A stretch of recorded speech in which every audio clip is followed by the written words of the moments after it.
The cost of living is more accurately the cost of lockdown.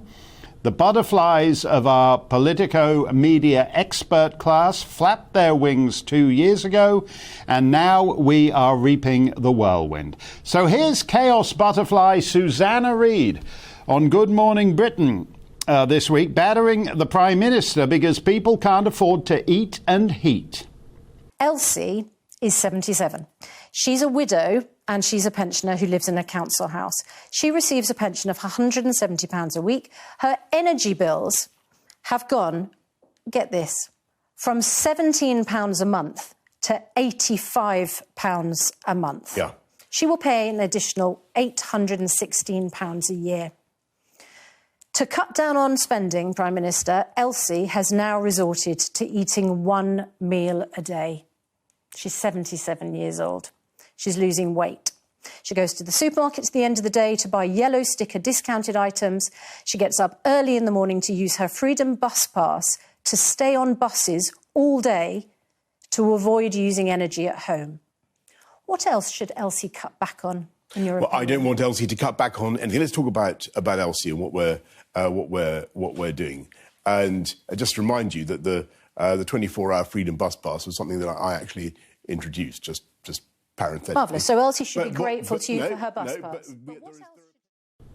Wow, good Lord. Maybe we could just pick a mini roundabout on the edge of the industrial park somewhere and have the entire population riding around on buses with their Freedom bus pass, going around in circles all day long. I wouldn't mind this kind. It's very rare that I have any sympathy for Boris Johnson because we were at The Spectator together long ago, so I know him too well in that respect. But I could take this kind of media nitwittery if this very same presenter, Susanna Reid, on the very same show, Good Morning Britain, hadn't been one of the leading cheerleaders as the weeks turned into months, turned into years for more and more lockdown, harder and harder lockdown, longer and longer lockdown.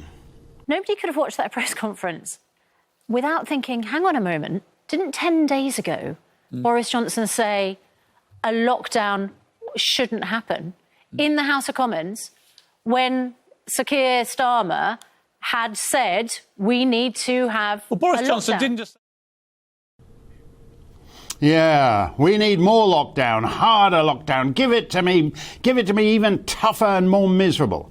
And now, having flapped their wings and demanded 2 years to flatten the curve, these same geniuses are now surprised that we've flattened everything instead. Crippled businesses, disrupted supply chains, ruined entire sectors of the economy. Oh, and now we're stunned that inflation is back and we're headed to the 1970s. But it's a subtly different 1970s.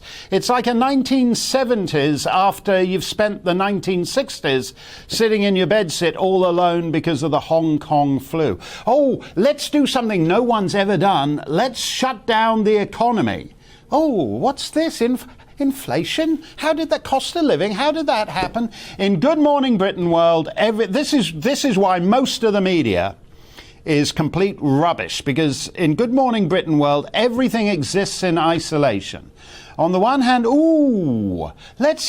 we've had like 2 years of COVID. I'm getting a bit bored with it. Can we have something else? Or how about a war in the breadbasket of the world against an enemy that supplies a huge percentage of the West's oil and gas? Oh, yeah, okay. And then, on the other hand, completely unconnected, have you seen the price of petrol and the cost of a loaf? Gee, I never saw that coming. Fortunately, even in COVID chaos theory, some things never change, so it's still all the Prime Minister's fault. Let me know what you think. We're going to be talking about it a little more on the oil and gas front a bit later in the show. GBViews at gbnews.uk, or you can tweet me at GBNews. Ruled by experts. How's that working out for you? What are the experts saying now? Let's see. The Danish author of a new study in The Lancet says the data show a, quote, danger signal of vaccine heart deaths. Then we have this. A new study by US government researchers show COVID vaccines impair your immune response by comparison with the immune systems of unvaccinated people. By now you're probably saying, enough of these Americans and Danes. Why don't we ever talk about fellas closer to home? Well, Wes Streeting, the Shadow Health Secretary, says it's, quote, offensive to raise the subject of UK vaccine side effects, and if you do, you're, quote, an anti-science extremist. Oh, thanks for that, Mr. Streeting. Very helpful. Here's the chap he was talking about.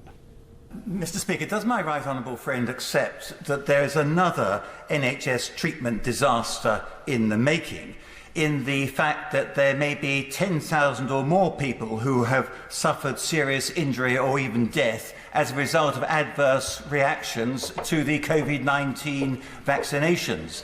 And that can he give us assurance that there will be justice for these people immediately rather than having to wait for decades? Very weak link, and Sir Christopher's normally better than that. I think that's a poor effort from him. I'm glad it's all a joke to that wigless speaker.